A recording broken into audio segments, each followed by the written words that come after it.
बोलो ना। ओम नीम श्रोत्राचर वंशी विद्यासागर मुनींद्राय नवाचार वंशी समय सागर मुनींद्राय निर्यापक शमन पूज मुनीषी योग सागर मुनींद्राय भवता विनाशनाय देवी चंदनम निर्वपामिति स्वाहा। जड़ को ना मैंने जड़ समझा नहीं, अक्षय निधि को पहचाना, अपने तो केवल सपने थे, भ्रम और जगत का भटकाना। चरणों में अर्पित अक्षते अक्षय पद मुझको मिल जावे, तब ज्ञानी अरुण की किरणों से हृदय कमल भी खिल जावे। पीछे बोलो ना, पीछे बोलो ना, बोलो ना, पीछे बोलो ना। ओम निम श्रोत्राचर वंशी विद्यासागर मुनींद्राय नवाचार भगवंशी समय सागर मुनींद्राय निर्यापक शमन पूज मुनीषी योग सागर मुनींद्राय अक्षय पद प्राप्ताय दिव्य अक्षतम निर्वपामिति स्वाहा। इतनी कृपा गुरुवर जी बनाए रखना, इतनी कृपा गुरुवर जी बनाए रखना, मरते दम तक सेवा में लगाए रखना। इतनी कृपा इन विषय भोग की मदिरा पी में बना सदा से मतवाला। तृष्णा को तृप्त करे जितनी उतनी बढ़ती इच्छा ज्वाला। मैं काम भाव विध्वंस हेतु मन सुमन चढ़ाने आया। ये मदन विजेता बन न सके ये भाव हृदय में लाया हूँ। इतनी कृपा गुरुवर जी बनाए रखना, मरते दम तक सेवा में लगाए रखना। इतनी कृपा। ओम नीम श्रोत्राचर वंशी विद्यासागर मुनींद्राय नवाचार भगवंशी समय सागर मुनींद्राय निर्यापक शमन पूज मुनीषी योग सागर मुनींद्राय काम बाण विनाशनाय पुष्पाणि निर्वपामिति स्वाहा। इस क्षुधा रोग की व्यथा कथा भव भव में कहता आया हूँ। बख्शे बख्शे बके फिर भी मन तृप्ति नहीं कर पाया हूँ। नैवेद्य समर्पित करके मैं तृष्णा की भूख मिटाऊंगा। अब और अधिक ना भटक सकूं यह अंतर बोध जगाऊंगा। इतनी कृपा गुरुवर दिन पे दिन ये सिलसिला बनाए रखना, मरते दम तक सेवा में लगाए रखना। इतनी कृपा।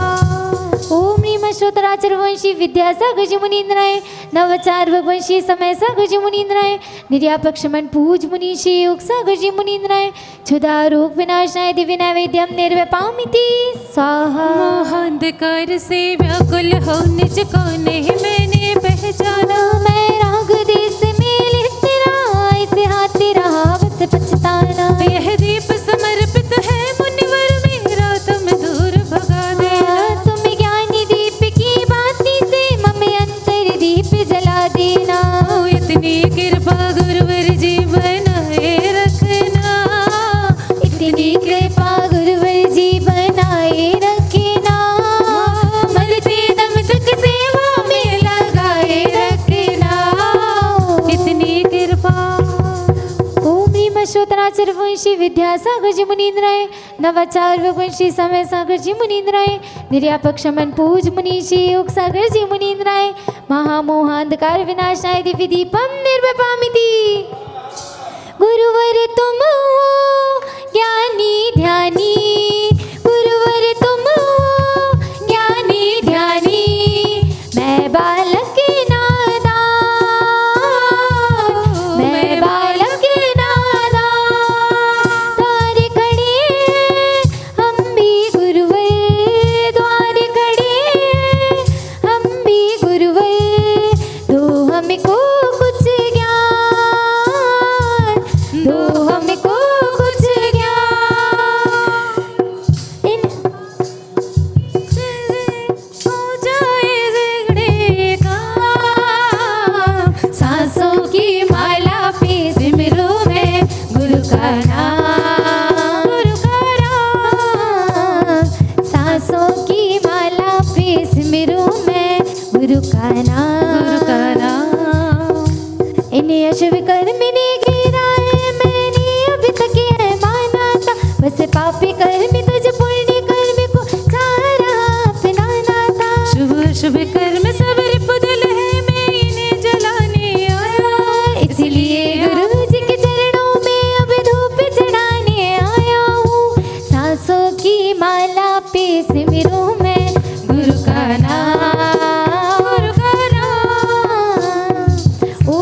मशोतराचार्य वंशी विद्यासागर जी मुनींद्राय नवाचार वंशी समय सागर जी मुनींद्राय निर्यापक्षमण पूज मुनीषी योग सागर जी मुनींद्राय अष्टदोष कर्मदायनाय दिव्य धूपम निर्वपामिति स्वाहा। कोई पिछले जन्म के अच्छे कर्म हमें जैनी कुल परिवार मिला। कोई पिछले जन्म के अच्छे कर्म हमें ऐसे गुरु का साथ मिला।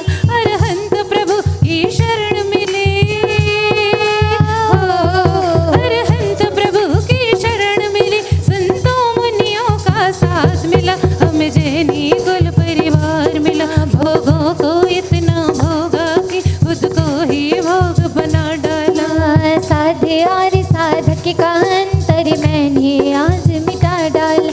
मैं चिदानंद में लीन रहूं,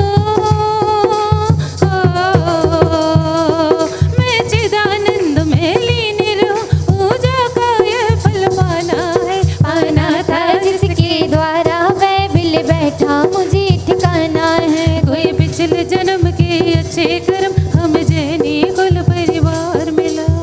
ओम ह्रीम अशोतराचार्य वंशी विद्यासागर जी मुनींद्राय नवाचार वंशी समय सागर जी मुनींद्राय निर्यापक्षमण पूज मुनीषी योग सागर जी मुनींद्राय महामोक्ष फल प्राप्ताय दिव्य फलम निर्वपामिति स्वाहा। जग के वैभव को पाकर मैं निश दिन कैसा मस्ते रहा। चारों गतियों की ठोकर को खाने में ही अभ्यस्त रहा। मैं हूँ स्वतंत्र ज्ञाता दृष्टा, मैं हूँ स्वतंत्र ज्ञाता दृष्टा। मेरा पर से क्या नाता है, कैसे अनर्घ पद पा जाओ यह भक्त भावना बाता है। कोई पिछले जन्म के अच्छे कर्म हमें जैनी कुल परिवार मिला। कोई पिछले जन्म के अच्छे कर्म हमें ऐसे गुरु का साथ मिला। ओम ह्रीम अशोत्तर सत आचार्य भगवंशी विद्यासागर जी मुनींद्राय नवाचार्य भगवंशी समय सागर जी मुनींद्राय निर्यापक्षमण पूज मुनीषी योग सागर जी मुनींद्राय अनर्घ पद प्राप्ताय अर्घम निर्वपामिति स्वाहा। कोई सोना चढ़ाए, कोई चांदी चढ़ाए, हाय हाय हाय। कोई सोना चढ़ाए, कोई चांदी चढ़ाए। चढ़ाओ क्या तुम्हें गुरुवर, चढ़ाओ क्या तुम्हें गुरुवर। ये मेरा आत्मसमर्पण है, ये मेरा आत्मसमर्पण है। हो भावों की निर्मल सरिताओं में अब गाहन करने आया हूँ। सबका सारा दुख दर्द हरो यह अर्घ भेंटने लाया हूँ। हे तपोमूर्त है आराध के योगीश्वर है महासन है अरुण कामिना दे के सके युग युग तक आगामी वसन। अगर मैं हीरा चढ़ाता हूँ तो वह कोयले का जूठा है। अगर मैं हीरा चढ़ाता हूँ तो वह कोयले का जूठा है। चढ़ाऊँ क्या तुम्हें गुरुवर, चढ़ाऊँ क्या तुम्हें गुरुवर। ये मेरा आत्मसमर्पण है, ये मेरा आत्मसमर्पण है। हो ओम ह्रीम ओम ह्रीम अशोतराचार्य वंशी विद्यासागर जी मुनींद्राय नवाचार वंशी समय सागर जी मुनींद्राय निर्यापक्षमण पूज मुनीषी योग सागर जी मुनींद्राय अनर्घ पद प्राप्ताय जयमाला पूर्णार्घम निर्वपामिति स्वाहा। उद्यम करना शिव वरना है, इसी भाव से आया हूँ। दिव्य द्रव्य ना योग गजब है और मैं श्रद्धा लाया हूँ। विद्या सिंधु को गुरु बनाया, रोमी रोमी गुरु है बसते। तन में हो कर मन तेरी करके निजान बब है जो करते। हर गुरु बिन जीवन तन मन अर्पण सर्व समर्पण करता हूँ। निर्यापक श्री योगी सगर जी के चरणों अर्घ चढ़ाता हूँ। कोई सोना चढ़ाए, कोई चांदी चढ़ाए, हाय हाय हाय। कोई सोना चढ़ाए, कोई चांदी चढ़ाए। चढ़ाऊं क्या तुम्हें भगवन, चढ़ाऊं क्या तुम्हें गुरुवर। ये मेरा आत्मसमर्पण है, ये मेरा आत्मसमर्पण है, ये मेरा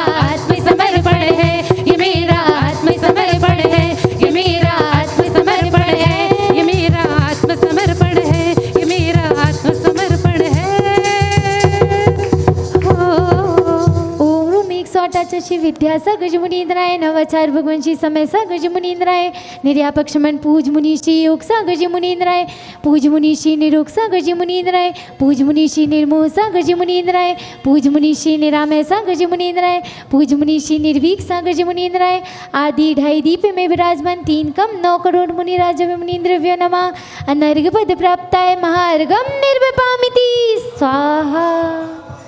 नमो सुमहर्षि।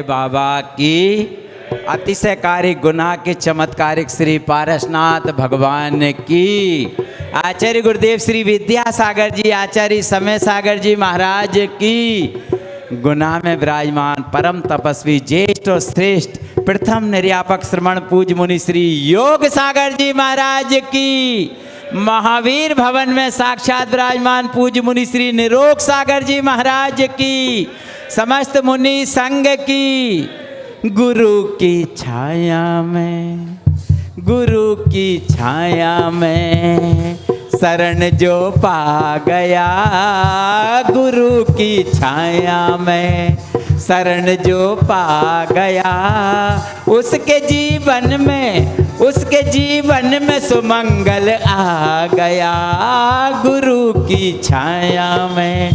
धन्य है गुनावासियों का पुण्य जो गुरुदेव की छाया में प्रतिपल धर्म ध्यान करने का सौभाग्य प्राप्त कर रहे हैं। और आज उसी क्रम में पूज्य निरोग सागर जी महाराज जैसे महान संत आज हमारे समक्ष विराजमान हैं। गाड़ी हमारी भले ही बिफोर चल रही हो लेकिन समय पर है, क्योंकि समय पर चलना ही समय का सार हुआ करता है। और समय सागर जी महाराज जैसे महान आचार्य महाराज जबलपुर में विराजमान रहकर गुना वालों को आशीर्वाद प्रदान कर रहे हैं, क्योंकि कल का दिन बहुत महत्वपूर्ण दिन है। इसलिए महत्वपूर्ण दिन है कि कल आचार्य श्री विद्यासागर जी महाराज के वरद हस्त से पूज्य प्रशांत सागर जी, निर्वेक सागर जी सहित 12 महाराजों को दीक्षित करके धर्म ध्यान और आत्म ध्यान का मार्ग बताने का सौभाग्य कल के दिन प्राप्त हुआ था। बेहती कल होने वाली शरद की पूर्णिमा, और शरद की पूर्णिमा में 12 महाराजों का दीक्षा दिवस तो है ही है, लेकिन हमारे उपकारियों को हम कभी नहीं भूल सकते, जिन्होंने हमारे पार उपकार किया है, जिनके वजह से आज हम यहाँ पर हैं। ऐसे परम उपकारी भले ही देव गति में जाकर देवालय में और देव गति में हों, लेकिन उनके उपकार को हम अनंत भवों तक नहीं चुका सकते। ऐसे आचार्य गुरुदेव का कल अवतरण दिवस है। जबलपुर में विराजमान वर्तमान आचार्य श्री समय सागर जी महाराज का भी अवतरण दिवस कल है, और पूज्य हस्तनापुर प्रणेता गणनी यारिका ज्ञानमती माता जी का भी कल ही अवतरण दिवस है। ऐसे परम सौभाग्य का दिन कल हम बहुत उत्साह के साथ मनाएंगे। न केवल हम मनाएंगे बल्कि चारों गतियों के जीवों को मनाने का अवसर प्रदान करेंगे, क्योंकि कल आचार्य महाराज ने जो हम पर असीम कृपा की है गौशालाएं खोलकर, ऐसी गौशाला में प्रातः काल से ही हमारा समस्त कार्यक्रम प्रारंभ हो जाएगा।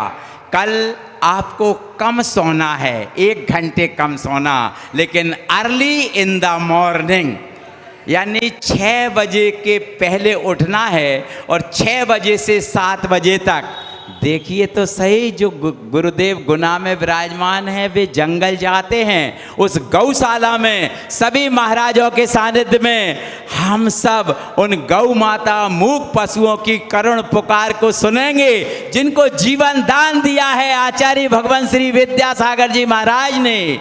बहुत सारे नेतागण और बहुत सारे साधर्मी जन श्रेष्ठीगण वहाँ पर होंगे। सभी के सानिध्य में, मुनि संघ के सानिध्य में हम गौ माताओं को चारा, घास, रोटी, बाटी, लड्डू और जो भी आप अपने हाथ में घर से लेकर आएंगे वह गौ माता को खिलाकर उनको ऐसा ऐसा महामंत्र नमोकार सुनाएंगे ताकि उनकी गति वही गति हो जो गुरुदेव की हुई है। और हम 7 बजे से 8 बजे तक नित्य में अभिषेक शांति धारा का क्रम जो चलता है महाराज श्री के सानिध्य में यहाँ पर करेंगे। ठीक 7:15 बजे से इसी महावीर भवन में आचार्य 36 विधान, क्योंकि आचार्य महाराज के 36 गुण हुआ करते हैं, हम उनको साक्षात नहीं देख पा रहे गुना में, तो उनके विधान करके उनको आत्मसात करने का अवसर प्राप्त करेंगे। पूज्य पूर्णमती माता जी द्वारा विरचित आचार्य 36 विधान 8:15 बजे से 9:15 बजे तक यहाँ पर होगा। और 9:15 बजे से महाराज श्री के धर्म उपदेश का क्रम जो चलता है जस्ट इसी समय, वे समय पर यहाँ पर पूज्य महाराज श्री की देशना सुनने का हमें सौभाग्य प्राप्त होगा। दोपहर की कक्षाएं विधिवत चलेंगी। रात्रि में 7 बजे से महाआरती होगी। 8 बजे से इसी महावीर भवन में मूक माटी पर आधारित बड़े पर्दे पर पूज्य अकंपमती माता जी की प्रेरणा से जो फिल्म बनाई गई है वह फिल्म इसी महावीर भवन में दिखाई जाएगी। कल का कार्यक्रम बहुत कंजेस्टेड है लेकिन धर्ममय है। आप सभी से अनुरोध है कि जरूर पधारिएगा। आचार्य 36 विधान में हमारी भावना है कि सभी जन सम्मिलित हों। 36 पुण्यार्जक तो हो ही जाएंगे, हमारी तो भावना है कि 72 पुण्यार्जक हों और 36 माणनों पर पूरे परिवार के साथ बैठने का उन्हें सौभाग्य से महावीर भवन में प्राप्त होगा। उसमें जो हमारे पास नाम आए हैं हम बहुत संक्षेप में यहाँ बता रहे हैं। बहन संगीता दीदी, कामनी ट्रेडर्स परिवार, सुखलाल जी वीरेंद्र कुमार जी चौधरी ब्रदर्स परिवार, राजेंद्र कुमार जी चौधरी ब्रदर्स परिवार, सुरेंद्र कुमार जी, संगीता जैन रावत इलेक्ट्रिकल्स परिवार, सौरभ जैन, गौरव जैन, वैभव मोबाइल परिवार, अनिल कुमार जी जैन बैंक विद्यासागर नगर, केवल चंद जी, राजू भाई वारदाना परिवार, प्रवीण कुमार जी, अनीता जी, राहुल जी, दीपाली मसाला परिवार, मंजू जी, मनीष जी मड़वरिया परिवार, दीप्ति जी, संदीप जी, अनिल मेडिकल स्टोर्स परिवार, सुनीता जी, राजेंद्र कुमार जी, श्री सुशीला जी, सुरेश चंद जी मुरानिया परिवार एवं श्री अंजना जी महेंद्र जैन, श्रीमान सुशील कुमार जी जैन रमेश होटल परिवार। ये तो कुछ नाम आए हैं, बहुत सारे नाम अभी हमारे मैनेजर साहब के पास हैं। ऐसा ना हो कि सबके नाम आ जाएं और आप वंचित रह जाएं, इसलिए अपने नाम मात्र 2100 की जगह 1100 की रुपये की राशि कर दी है ताकि आप सब सम्मिलित हो जाएं। 1100 रुपये की राशि में जिन जिन की भावना हो कल इस ज्ञान की गंगा में आचार्य 36 विधान में सम्मिलित होने की, तो कृपया पधार करके पुण्य लाभ अर्जित करें। फिलहाल में समय है गुरुदेव के समक्ष दीप प्रज्वलन करने का। आज हमारे बीच में उस राजधानी भोपाल से भाई पवन कुमार जी, अमित कुमार जी, पवन सुपर अनंतपुर जैन कलेक्शन परिवार, यहाँ पर अमित भैया आए हैं जिन्होंने 11,11,111 रुपये की राशि में एक मंगल कलश भी स्थापित किया था। भाई अमित जी जिन्होंने आज मूल नायक प्रभु पर शांति धारा भी की थी। ऐसे अमित भैया पधारें और आदरणीय सुरेश भाई साहब पधार करके श्रीफल चढ़ा करके आशीर्वाद प्राप्त करें और तत्पश्चात आचार्य महाराज के चित्र के समक्ष दीप प्रज्वलन करने का सौभाग्य प्राप्त करें। हमारी प्रतिभा स्थली की बहनें भी यहाँ पर पधारेंगी और दीप प्रज्वलन करने का सौभाग्य प्राप्त करेंगी। बाहर के अतिथियों में यदि किसी का नाम नहीं ले पा रहा हूँ तो कृपया आप आइएगा, आप भी पधार कर दीप प्रज्वलन करने का सौभाग्य प्राप्त कीजिएगा। पधारे। तुम्हीं से ज्ञान का दीपक जला है, तुम्हीं से घनघोर अंधेरा मिटा है। तुम जो नहीं गुरुजी कुछ भी नहीं है, हमें रास्तों की ज़रूरत नहीं है, हमें तेरे चरणों के निशान मिल गए हैं, हमें रास्तों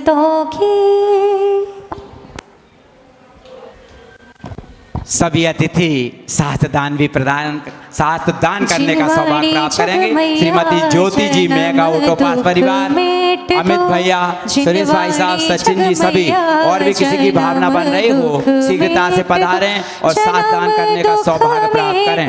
मरण दुख मेट दो, जिनवाणी जग मैया जन्म दुख मेट दो। आज चतुर्दशी और उसमें भी पड़ जाए सोमवार, कहना ही क्या है। और भी किसी की भावना यदि बन रही हो शीघ्रता से शास्त्र दान करने का अवसर प्राप्त कर सकते हैं। चलते हैं, हमारे समक्ष विराजमान हैं पूज्य निरोग सागर जी महाराज। उनके पावन चरणों में उपस्थित जन समुदाय की ओर से नमोस्तु अर्पित करते हुए प्रार्थना करते हैं अपनी अमृतमयी वाणी से इस कार्तिकेय अनुप्रेक्षा ग्रंथ राज के माध्यम से दुर्लभ भावना चल रही है, दुर्लभ भावना का प्रकरण बताने की कृपा करें। नमोस्तु नमोस्तु नमोस्तु। नमोस्तु पौर्वाणिक स्वाध्याय वेलायां श्रीमत्श्रुत भक्ति कायु सर्गम करोमि हम। तिहुवन तिलयम देवम वंदिता तिहुवनिंद परिपूज्यम, वोच्छम अनुपेहाओ भवे जनानंद जननीयो।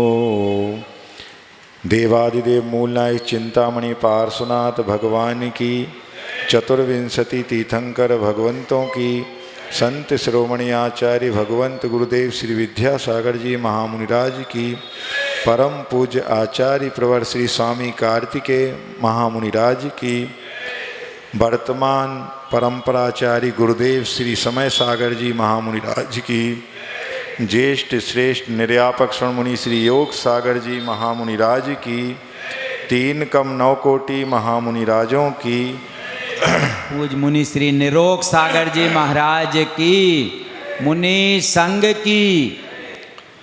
कार्तिकेय अनुप्रेक्षा नामक यह ग्रंथ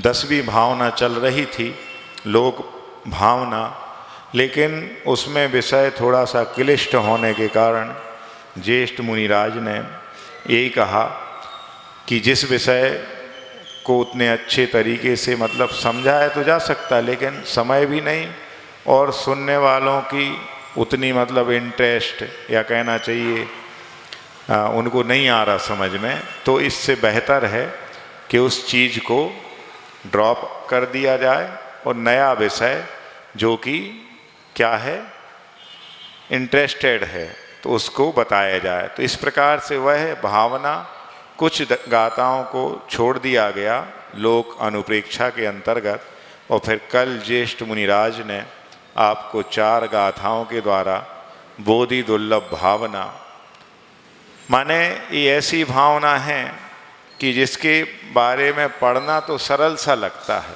और ये सरल भावना है, लेकिन संसार में रहते हुए जिन चीज़ों के बारे में इस भावना में बताया गया है वो बहुत कठिनता से प्राप्त होने वाली है। भावना भले सरल लग रही हो, लेकिन इस भावना की तत्वों की पूर्ति हो पाना एक जीव के लिए बहुत दुर्लभ है।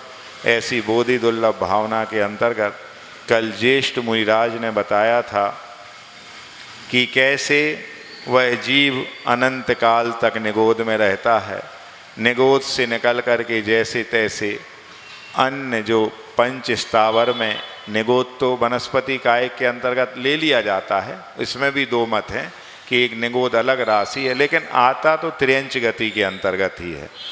तो निगोद से निकल कर के जब वह जीव इस त्रस राशि में, पहले तो पंच स्थावर में से बाकी के और पृथ्वी, जल, अग्नि और वायु में लेता है, फिर जैसे तैसे विकलेंद्रियों में जन्म होता है उसका, फिर विकलेंद्रिय में जन्म लेने के बाद फिर क्या होता है, वह पंचेंद्रियपना भी प्राप्त करता है, लेकिन मन रहित होता है। और जैसे तैसे मन प्राप्त हो जाता है, तो वह जब मन को प्राप्त कर लेता है तो क्या होता है, रौद्र परिणामी त्र्यंच होता है। मन सहित है, पंचेंद्रिय है, लेकिन त्र्यंच है वो भी रौद्र परिणामी है, अर्थात दिन रात केवल हिंसा की गतिविधियों में दूसरे प्राणियों को सताने में लगा रहता है। ऐसा इतना एक शॉर्ट ब्रीफ के रूप में आपको कल बताया था जो महाराज ने, वो मैंने आज बता दिया। 287 नंबर की गाथा कल हो चुकी थी और आज अपन को पढ़ना है कि जब वह संगी पंचेंद्रिय त्रियंच बन जाता है और वहाँ रौद्र परिणाम के बस जिंदगी गंवाता है और मरण करके पुनः नरक आदि गति में चला जाता है। तो इसमें 288 नंबर की गाथा में यही बता रहे हैं कि किस प्रकार से वह नरक में जाता है, वह त्रियंच जीव। तो उसके लिए गाथा है, सो तिब्ब असुहिलेसो नरे निवडे दुख दे भीमे तत्थि दुखम भुंजदी शारीरम मानसम पौरम। क्या कह रहे हैं? सो तिब्ब असुलेशो, मतलब वह जीव तीव्र अशुभ लेस्या के परिणाम स्वरूप या तीव्र अशुभ लेस्या के साथ, यानी कृष्ण, नील, कापोत, ये 3 अशुभ लेस्याएं मानी जाती हैं। इनमें भी तीव्रतम, तीव्रतर और तीव्र परिणाम होते हैं। तो जब उन तीव्र परिणामों के साथ वह जीव, त्रियंच जीव रौद्र परिणामों के साथ मरता है तो नियम से क्या, नरे निवडेई माने नरक में निपति यानी गिर जाता है। और वहाँ क्या है, दुख देवी में, जहाँ भयंकर दुख हैं। नरकों से ज़्यादा दुख चतुर्गति में कहीं नहीं है। सबसे ज़्यादा सुख जैसे देवगति में है, तो सबसे ज़्यादा दुख कहाँ पर है? नरकों में है। तो तत्व भी दुखम भुंजदी, और वहाँ पर क्या करता है वह? दुखों को भोगता है। कौन से दुखों को? शारीरम मानसम पौरम, यानी प्रचुर प्रचुर मात्रा में शारीरिक दुख तो मिलते ही वहाँ, साथ ही साथ मानसिक दुख भी उस नार की जीव को प्राप्त होते हैं। इस प्रकार से इस गाथा का ये अर्थ हुआ। अब आप सब जानते हो, क्या जानते हो कि लेस्या क्या कहलाती है? जिन लेस्याओं के फलस्वरूप ही मरते समय हमारी जैसी लेस्या होती है वैसी हमारी गति हो जाती है, या फिर ऐसा कहें जब हमें आयु का बंध होता है उस समय हमारी जो लेस्या होती है उसके अनुसार ही हमारे आयु का गति का बंध हो जाता है। तो क्या कहलाती लेस्या? तो आप सबने पढ़ा है कि कसाय से अनुरंजित जो योग की प्रवृत्ति हुआ करती है, मन वचन काय की जो प्रवृत्ति होती है, कसाय से अनुरंजित यानी कसाय से रंगी हुई। कौन सी कसाय है? अनंतानुबंधी कसाय है कि अप्रत्यख्यानावरण कसाय है कि प्रत्यख्यानावरण है कि संजुलन है। और इनसे रंगी हुई अनुरंजित योगों की मन वचन काय की प्रवृत्ति वो कहलाती है लेस्या। तो इन्होंने बताया कि कसाय जो अनंतानुबंधी होती है उसमें भी जो क्रोध होता है वह पत्थर की लकीर के समान होता है। क्रोध कि जो एक बार खींच दी जाए कई वर्षों तक, है ना, सैकड़ों हजारों वर्षों तक वह पत्थर में उकेरी गई लकीर कभी मिटती नहीं है। जब वो पत्थर धीरे धीरे क्षरण को प्राप्त हो जब जाके वो रेखा मिट पाएगी। तो उस अनंतानुबंधी क्रोध की उपमा किससे दी गई? पत्थर में खींची गई लकीर से दी गई। इसी प्रकार अनंतानुबंधी मान की जो उपमा दी गई तो उसी पत्थर के स्तंभ, पिलर की तरह दी गई जो कभी नहीं झुक सकता है। ऐसा मान अनंतानुबंधी मान होता है। और फिर माया का नंबर है अनंतानुबंधी। तो उनने बताया कि बांस की जड़ की तरह, बांस की जड़ इतनी कुटिल यानी उलझी हुई रहती है, तो उसी प्रकार अनंतानुबंधी माया होती, उतने कुटिल परिणाम उस जीव के होते हैं उस कसाय के उदय में। और अनंतानुबंधी लोभ की उपमा दी है तो लाख के रंग की तरह जो कि कभी मिटता नहीं। एक बार चढ़ जाए लाख का रंग तो वह कभी मिटता नहीं है। ऐसे उस रंग की उपमा दी अनंतानुबंधी लोभ के लिए। ये सब और अशुभ होते हैं। और जब इन कसायों के उदय में हमारे मन वचन काय की प्रवृत्ति जो होती है वो कहलाएगी लेस्या। और वो भी कौन सी लेस्या कहलाएगी? अशुभतम या तीव्रतम लेस्या कहलाएगी। उसके परिणाम स्वरूप ही वह जीव कहाँ जाता है? फिर नरक गति में जाता है, ऐसा उन्होंने बताया। और अपन सब ने संसार आदि भावना जो 10 भावना पड़ी थी अभी, उन सब में चारों गतियों के सुखों का दुखों का वर्ण। पहली बात तो सुख है नहीं, सुखाभास है, इंद्रिय सुख है, उसको अपन मान लेते सुख, लेकिन फिर भी मान लें तो उन सुखों का और अपेक्षाकृत दुखों का ज़्यादा वर्णन आया है। तो अपन सब पढ़ चुके हैं कि नरकों में कैसे कैसे दुख होती। तीसरे अध्याय में भी आपको बताया था कि वहाँ की कैसी भूमि होती है, कैसी उसकी सड़ांध होती है, कैसे वह सेमर के वृक्ष के वो पत्ते होते हैं, कैसे वह नुकीली घास होती है, कैसे वह वैतरणी नदी का खून पीप से भरा हुआ है वह लिक्विड होता है, कैसे वो एक कड़ाव में बिल्कुल भजिया जैसे तल देते हैं नार की जीवों को, दूसरे नार की जीव। और इतना होने के बावजूद भी जब चैन नहीं मिलता है तो वो असुर कुमार जाति के अम्बावरीश नाम के देव आते हैं और उनको वो बार बार याद दिलाते हैं और लड़ाने भड़ाने का काम करते। सारे दुख अपन ने पढ़ लिए। वहाँ पर भांड में जैसे चना भूंजे जाते हैं ऐसे वहाँ भूंजा जाता है, जैसे तंदूर में रोटी सेंकी जाती है ऐसे तंदूर में जीवों को सेंक दिया जाता है। गरम गरम सलाखाओं को आँखों में ठूंस दिया जाता है, जीभ को काट करके अलग कर दिया जाता है। और ये जो कृत्य पूर्व भाव में किए अपन ने कुकर्म पाप, उनके ही फलस्वरूप वो क्रिया वहाँ होती। यदि हमने गाली दी होगी मुंह से, बुरा बुरा बोला होगा तो जीभ काटी जाती है। हमने किसी को बुरी निगाहों से देखा होगा, किसी की अच्छाई हमें सुहाई नहीं होगी तो आंखें फोड़ दी जाती हैं। समझ गए? इस प्रकार से सब माने कुकर्मों के फल पर्टिकुलर अलग अलग भी वहाँ बताए गए। और वहाँ अपन को तो एक कोई रोग हो जाता है, थोड़ा सा भी वायरल फीवर हुआ, 104 डिग्री 105 डिग्री बुखार हुआ नहीं और अपन को दादी नानी और दादा याद आने लगते हैं। समझ गए? आते कि नहीं? तो वहाँ 7वीं पृथ्वी में अधिकतम कितने रोग हो सकते एक साथ उस नार की जीव को? तो उन्होंने बताया कि 5,68,99,000 और 584 रोग एक ही साथ उस नार की को होते हैं। मतलब ऐसा कहें कि एक रोग होने पर अपन को जितनी पीड़ा होती है तो उनको कितनी पीड़ा होती है कि 5,68,00,000 का हो या एक लगभग 16 या 416 और मिला दो तो 69 लाख, मतलब 5,69,00,000 रोग होने पर कितनी पीड़ा नहीं होगी। ऐसे दुख वहाँ पर नार की जीवों को होते हैं। तो इस प्रकार से यहाँ पर ये वर्णन आया था। अब इसके बाद अगली गाथा है 289 नंबर की गाथा है।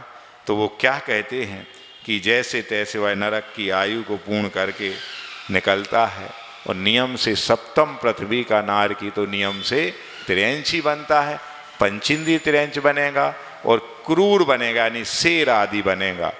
तो अब कैसे वो, तो उसके लिए गाथा है 289 नंबर की। इसका उच्चारण करते अपन।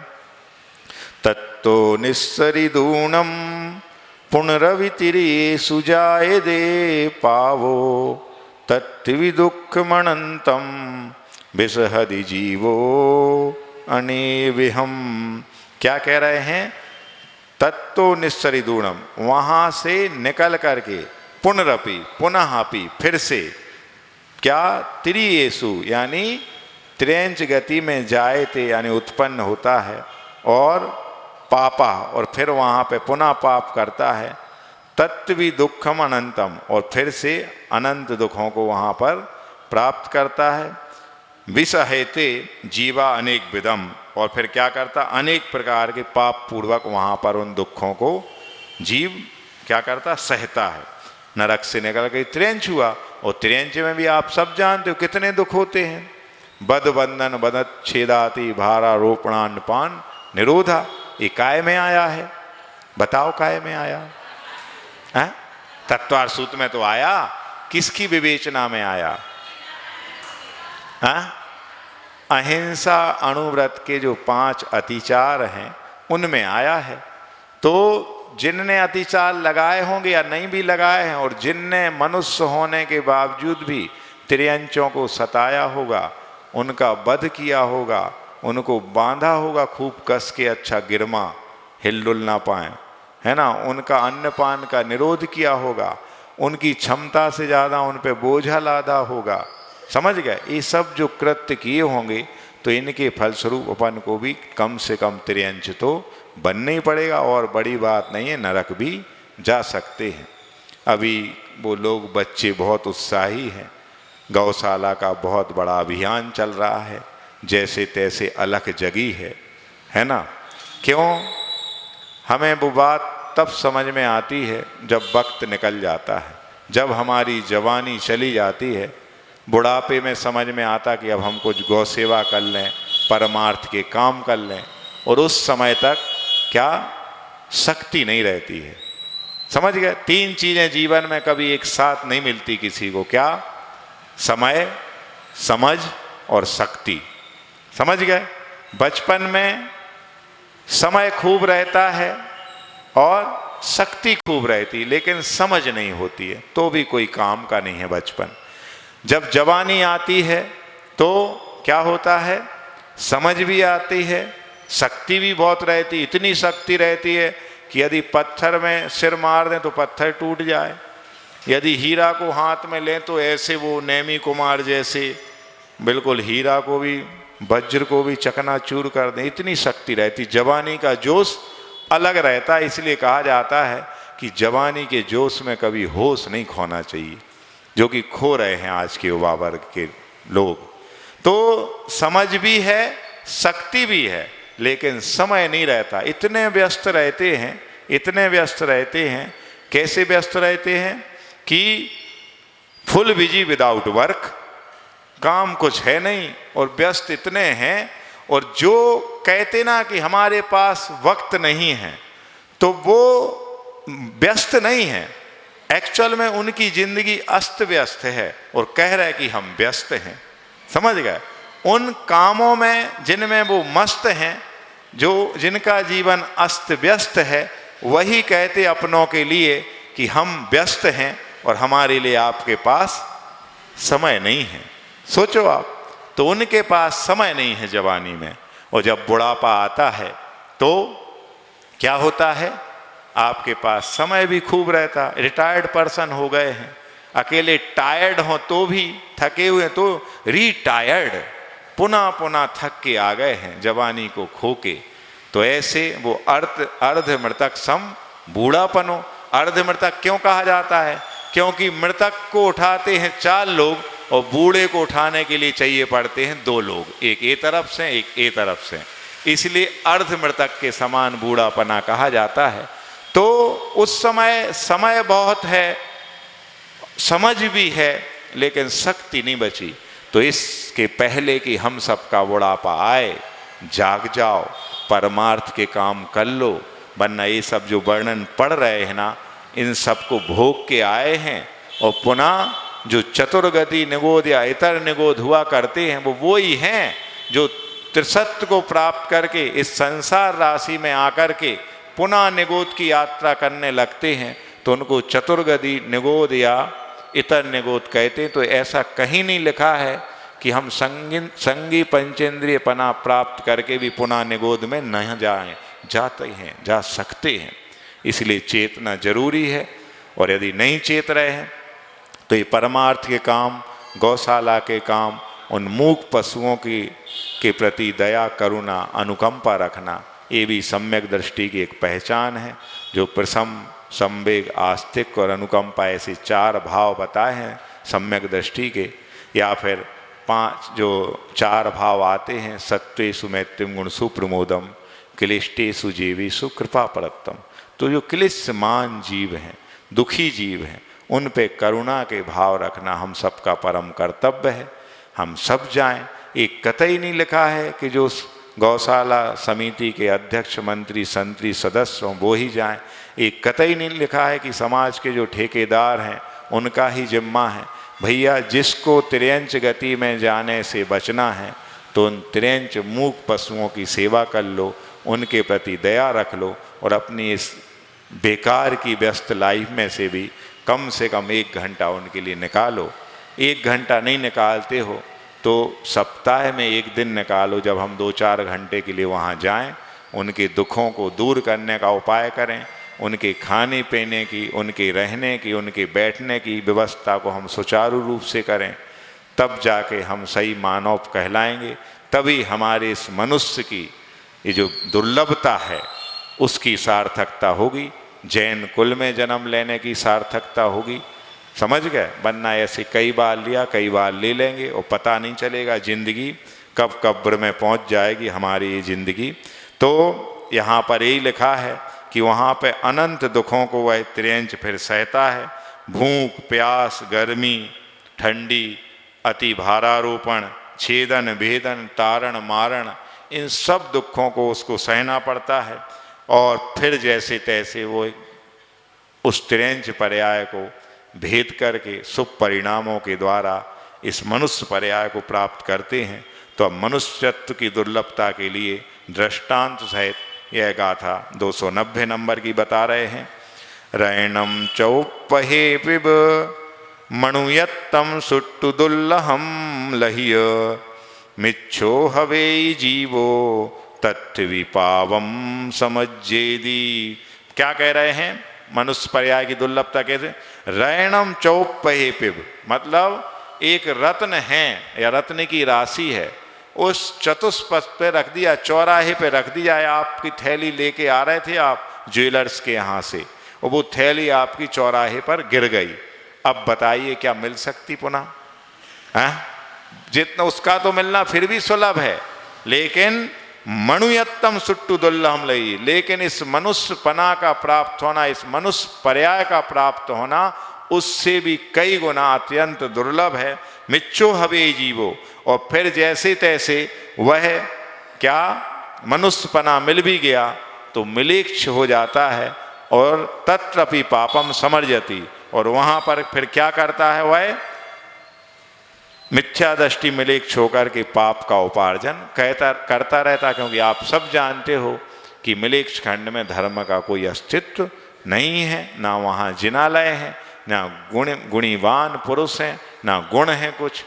पशु तुल्य जीवन जो है। और आप सब ने पढ़ा है, क्या पढ़ा है कि 170 कर्म भूमियाँ होती हैं, और एक कर्म भूमि जैसे भरत क्षेत्र है, जैसे ऐरावत क्षेत्र है, विदेह की एक में 32 नगरियां हैं, तो ऐसे 5 विदेह की 160 हो जाती हैं। तो 5 भरत, 5 ऐरावत और 160 विदेह की नगरियां, कर्म भूमियाँ, तो ऐसे कुल इस 2.5 द्वीप में 170 कर्म भूमियाँ होती हैं।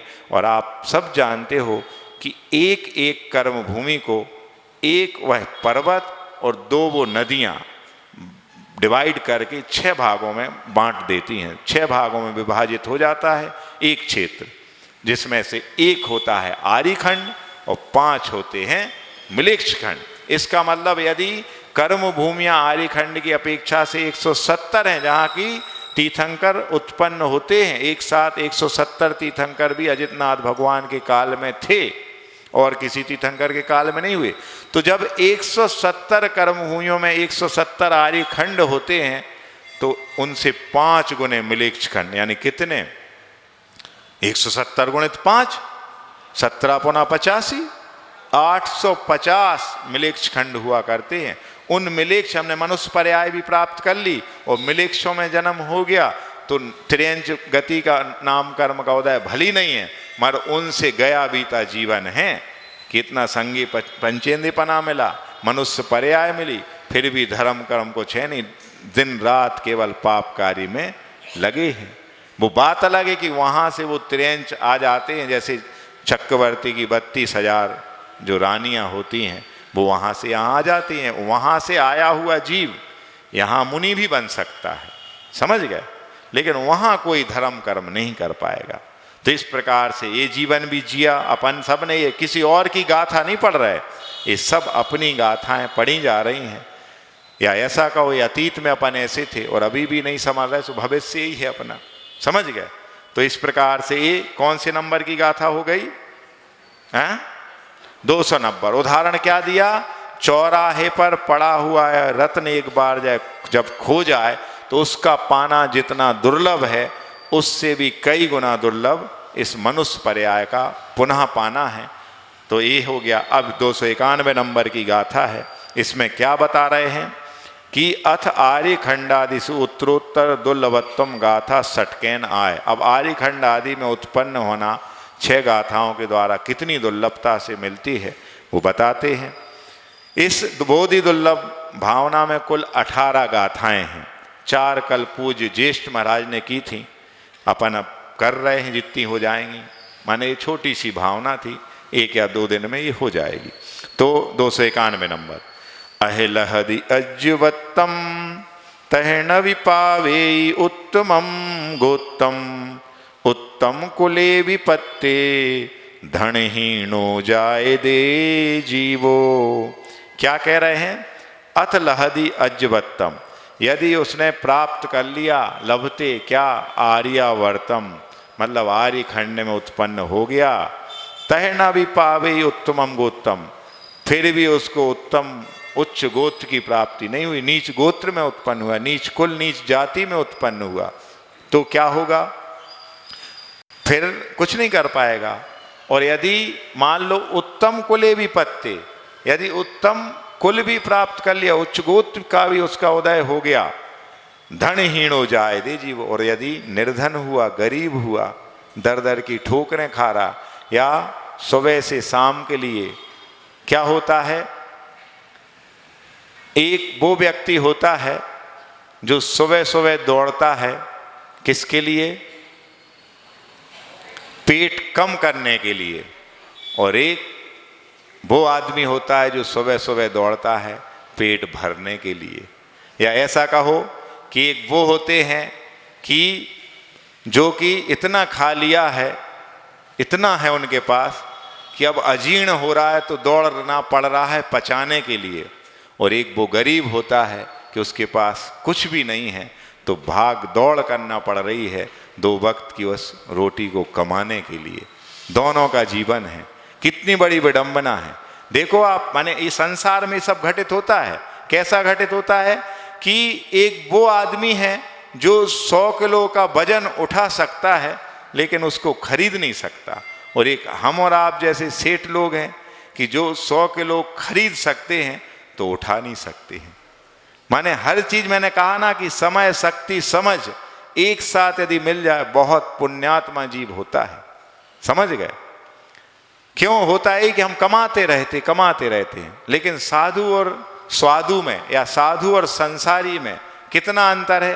अंतर यही है कि जो साधु होता है जोड़ जोड़ कर जितना जिंदगी में कमाया है एक झटके में छोड़कर साधु बन जाता है।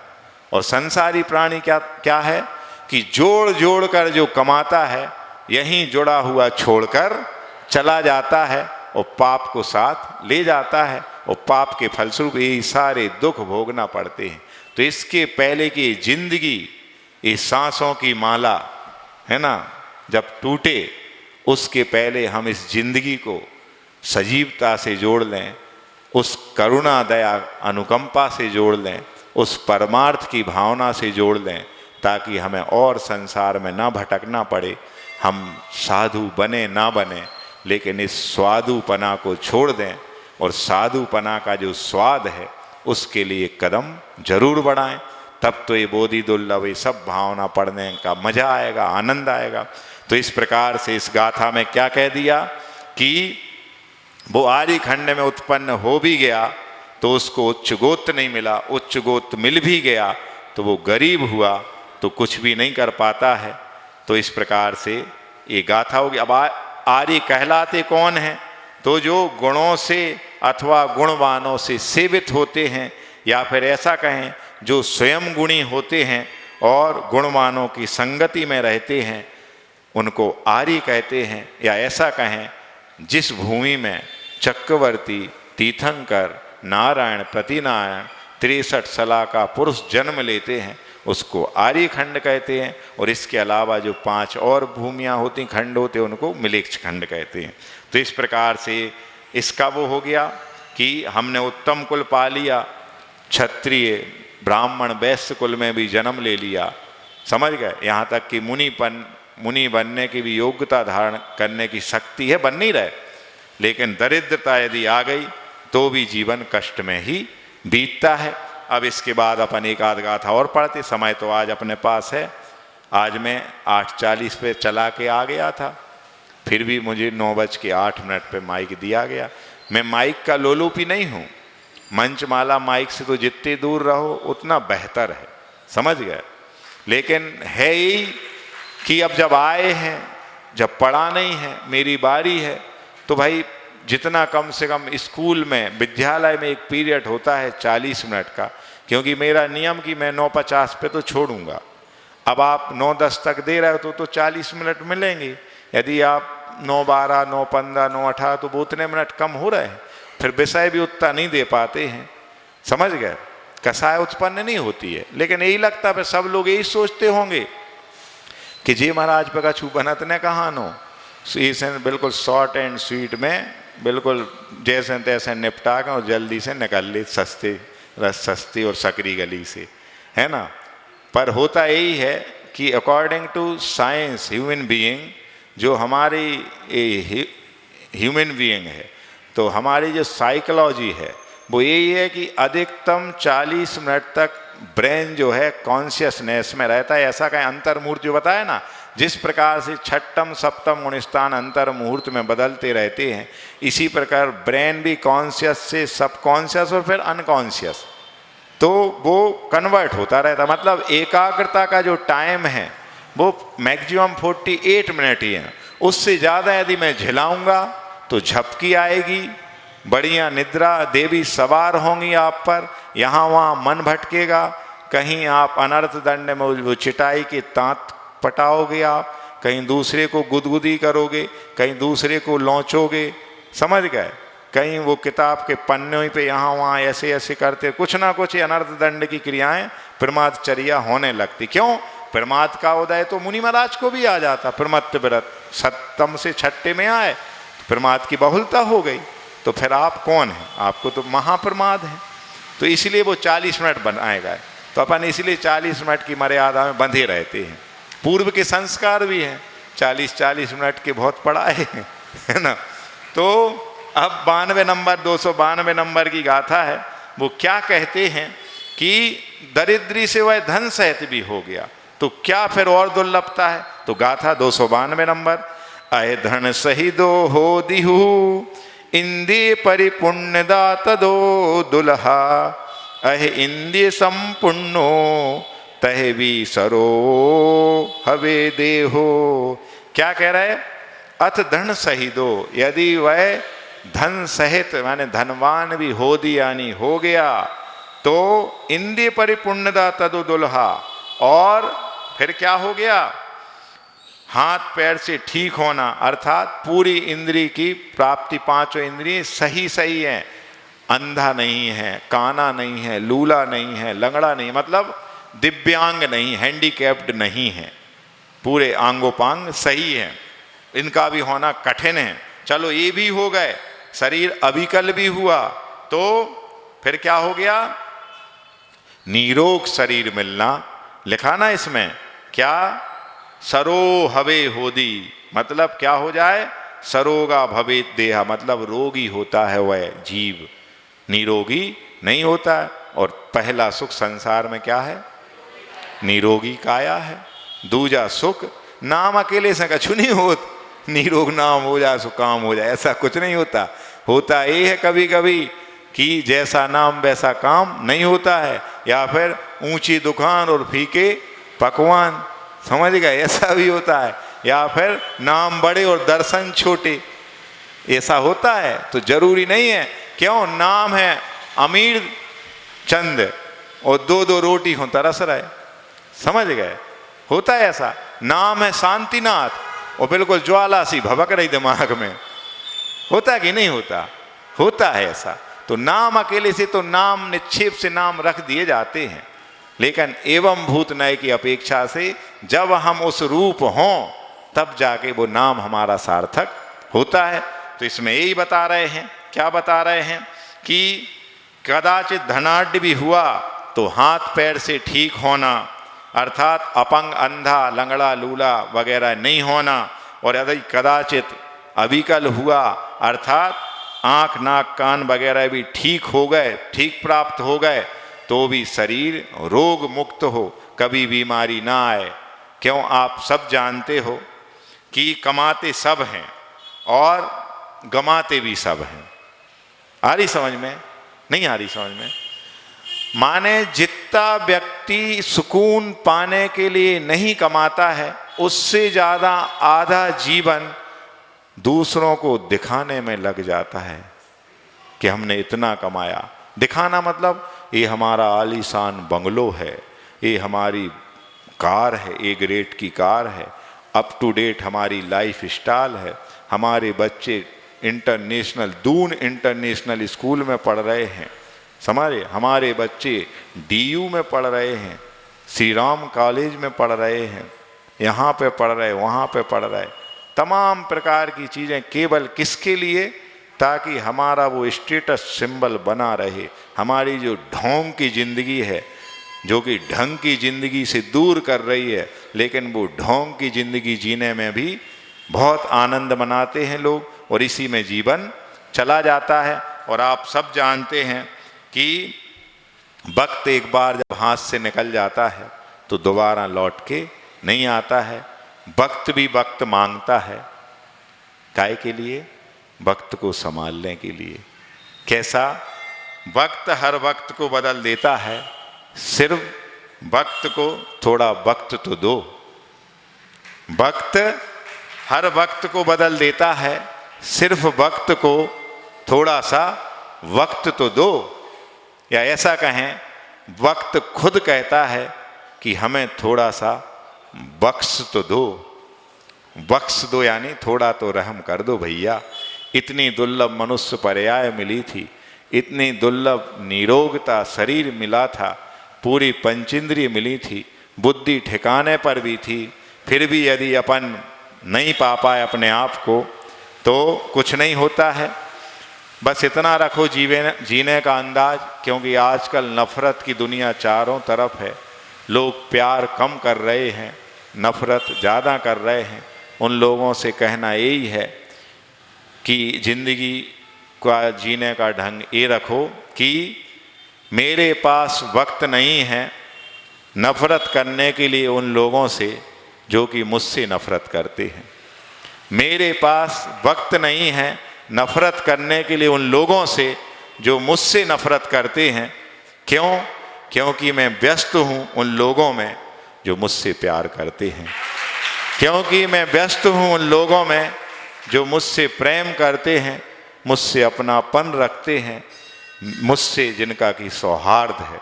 हम क्यों उन लोगों की ओर देखें जो हमसे नफरत कर रहे, चिढ़ रहे हैं? हम इतने व्यस्त रहें उन लोगों में तो हमारे शुभ कर्म का बंद होगा, संसार घटेगा। वरना मेरी तेरी ममकार अहकार के जीवन में हमें अपना दुर्लभ मनुष्य जीवन भी ऐसे ही गवा देंगे। ठीक है ना? क्यों? यही कहा है कि लोगों के जीवन का आधा वक्त, लोगों के जीवन का आधा वक्त अनजाने लोगों को इम्प्रेस करने में चला जाता है और अपने लोगों को इग्नोर करने में चला जाता है। सोचो, जिनसे कोई जान पहचान नहीं है, अनजान है, उनको तो हम इम्प्रेस कर रहे हैं। और जो दिन रात हमारे साथ रह रहे हैं, हमारे सराउंडिंग हैं, जिनसे हमारे नाते रिश्ते हैं, उनको हम इग्नोर कर रहे हैं। क्या जीवन है बताओ? इसलिए अपने लोगों को, अपने रिश्तों को संभाल के रखना है। हमें उन अनजाने, होता यही है कि नए वो कहते ना, जहां अधिक परिचय होता वहां अवज्ञा हो जाती, लगे दूर के ढोल सुहाने प्रीति नए पर ही आती। ये शायद मृत्यु महोत्सव के पद्यानुवाद में ये लिखा है ना? हाँ, तो यही है कि दूर के ढोल सुहाने लगते हैं और हमेशा नए पर प्रीति आएगी। और जिन माँ बाप ने हमें पैदा किया, जिनने 9 माह तक अपने पेट में रखा, जिन भाई बहन के साथ हमने बचपन बिताए, खेले कूदे, उन्हीं से हम इग्नोर उनको करने लगते हैं। और जिनसे कोई वास्ता नहीं है, जिनसे कभी परिचय नहीं हुआ 20-25 साल तक, उनको इम्प्रेस करने में हम अपना जीवन, अपना धन पैसा, अपनी इज्जत सब कुछ दाव पे लगा देते हैं। तो इन सब से अपन को चेतना है और वो ही है कि उनके लिए कि जो इस मनुष्य पर्याय पाने के बावजूद भी अपने जज्बातों को नहीं समझते हैं, अपनी अहमियत को नहीं समझते हैं, अपना आत्मसम्मान खो बैठते हैं, उन सब बच्चों के लिए, उन सब युवाओं के लिए पंक्तियां हैं कि रात नहीं ख्वाब बदलता है, रात नहीं ख्वाब बदलता है, मंजिल नहीं कारवां बदलता है, मंजिल नहीं कारवां बदलता है। जज्बा रखें हरदम जीतने का, जज्बा रखें हरदम जीतने का, क्योंकि किस्मत चाहे बदले ना बदले वक्त जरूर बदलता है। किस्मत चाहे बदले ना बदले वक्त जरूर बदलता है।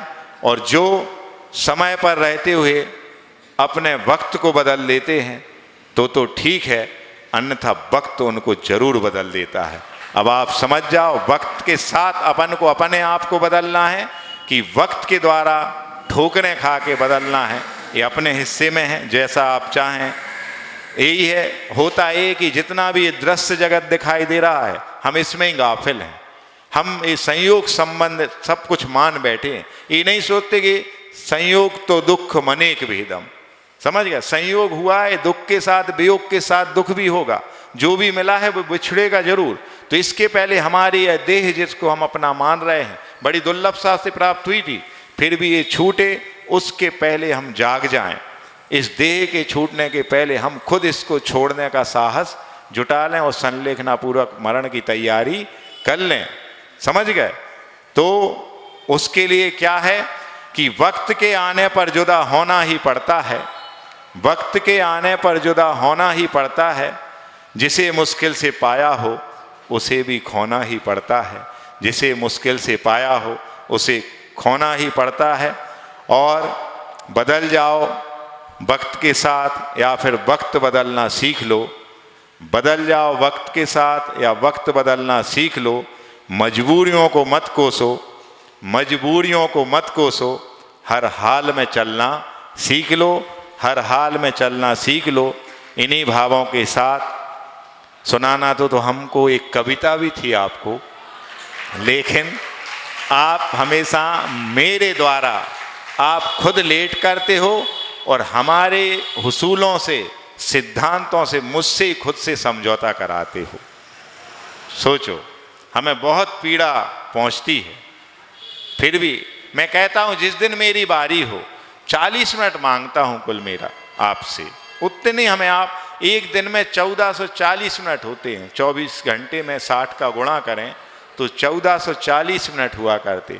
मैं ऊपर के 40 मांगता हूं, बाकी 1400 आपके, लेकिन उसमें भी आप कहीं ना कहीं निकाल लेते अपने लिए समय, हमारी कटौती कर देते हैं। भूखा प्यासा नहीं मैं समय का, ना इनका शौक है हमें, लेकिन जब देना विषय तो अच्छे से दें तो और आनंद आता है। समझ गए?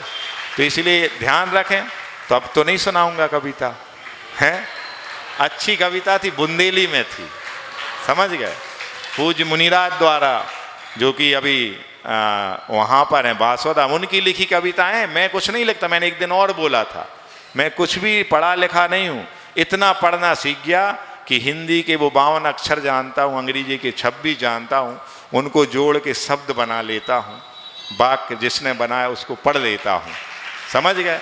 कोई धुरंधरों की सूची में नहीं हूँ मैं, छोटा मोटा सा अबोध मुनि हूँ। तो एक टाइटल है इस गाथा नहीं कविता का कि ए भैया जरा सोचो तो, सुनी होगी कभी ना कभी इसके पहले। बुंदेली है, इच्छा होती मन ही मन में, दिन दूनी वृद्धि हो धन में, ऐसा सपना सम्यक है क्या, इस पर कुछ तुम बोलो तो, ए भैया जरा सोचो तो। जब तक गठरी भरी पुण्य की, तब तक इक्कर धुक रही उनकी, जब तक गठरी भरी पुण्य की, तब तक इक्कर धुक रही उनकी, पुण्य की सत्ता हाथ में जब तक, पुण्य की सत्ता हाथ में जब तक, तब तक चींथो लोचो तो, ए भैया जरा सोचो तो। पैसा पैसा बहुत हो चुका, अब कुछ अच्छा कर ले बेतुका, धर्म धुरंधरों की सूची में, धर्म धुरंधरों की सूची में अपना नाम खरोंचो तो, ए भैया जरा सोचो तो, जग में नाम हमारा होए, सब चाहते जग में नाम हमारा होए, चाहे काम नाम का किया ना कोई, चाहे काम नाम का किया ना कोई।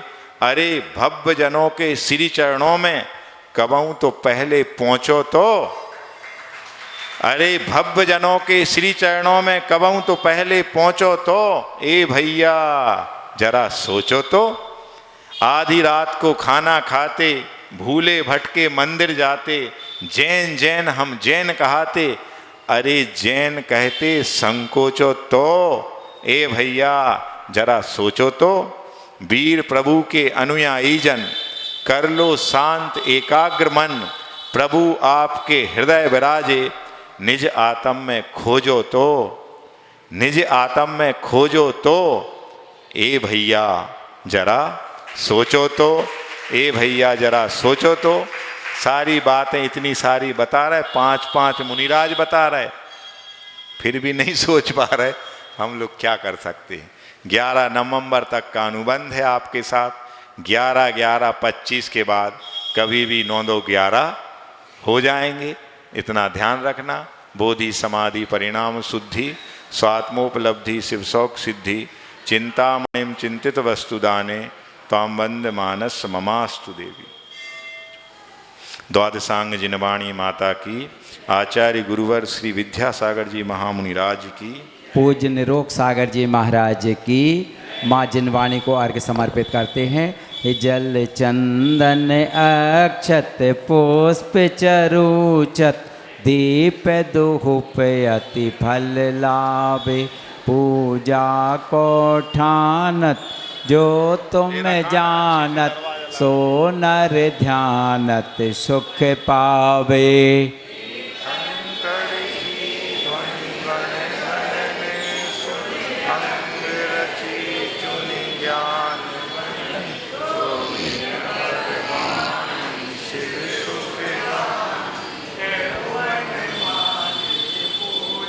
ओम ऋषि जिनमुखोद्भव सरस्वती दिव्य, प्रथमम कर्णम चरणम दिव्यम, षटखंडागम जय दबल महादबल, पंचाधिकाय पंचपरमागम, तत्वार्षु दशोध्याय, कार्तिक अनुपेक्षा ग्रंथराजेभ्य नमः पूर्णर्गम नपामति।